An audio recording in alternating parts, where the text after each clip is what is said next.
Igbo mụrụ nze m ọzọ ekene m. Tata ka anyị nebatugo anya Igbo cosmology maka nkwenye ndị Igbo, nkụzi Igbo na nchọpụta ndị Igbo. Mana tata anyị ga-eneba anya n'ife nke ị na-anụ, nke ị na-ekwu mana ị maghị ife ọ pụtara, ife gbasara aja anị n'ala Igbo. Kedu ife bụ aja anị? Mana tupu anyị gawa n'iru, anị bụ aja nke anyị zodoro ọkpa, nke anyị na-aga ije, nke anyị na-akwụrụ ọtọ.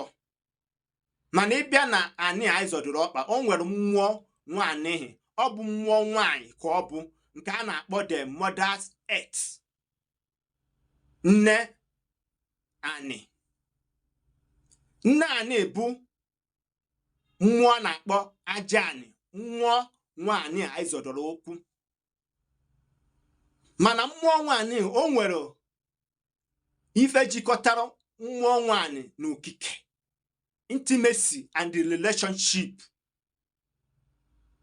with God Almighty, the Mother Earth.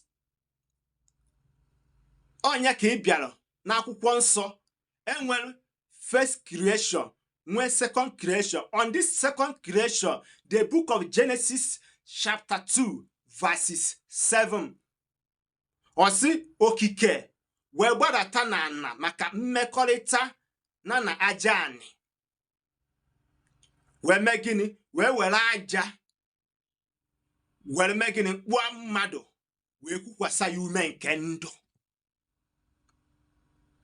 Ọnya ka ọ ga-abụ ọ bụ na ị na-ege ntị n'ọtụtụ hymn and psalm anyị na-agụ, anyị na-ekwu na-ekwesị n'aja ka anyị bụ, n'aja ka anyị ga-alaghachi, aja ka anyị bụ, aja ka anyị ga-alaghachi. Ama na ị na-anụ ya bụ ukwe of ife ka eji wee mee gịnị? Wee wepụta ya bụ ukwe. Nke ịbụọ bụ ịbịa na mmụọ anị, ekere mmụọ anị ụzọ ịtọ. Mmụọ anị nke mbụ bụ aja anị ngwuru, Father compound spirit, mmụọ na-echekwa ngwuru gị, aja anị ngwuru gị, aja anị ezinụlọ gị. Ya bụ mmụọ nke mbụ. Mmụọ nke ịbụọ bụ aja anị mbara maọbụ aja anị ezi, village spirit, mmụọ na-echekwaba village, mmụọ na-echekwaba mbara ama village unu, ụmụnna unu. O nwere mmụọ aja ana na-echekwaba ụmụnna unu, ya bụ aja ana mbara.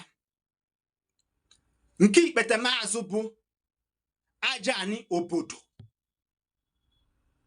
town spirit, mmụọ na-echekwaba obodo.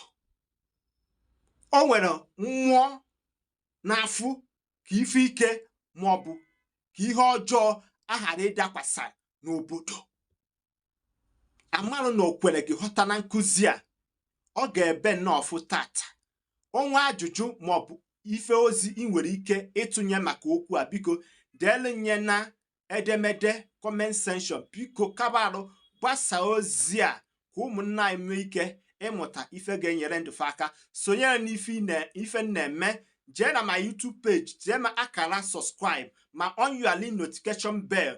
Oge ọbụla m wejere ife ozi m ka ije gere ya. Cheta na onye gị na ya na-akpalite ụbụbọ bụ Maazi-UC.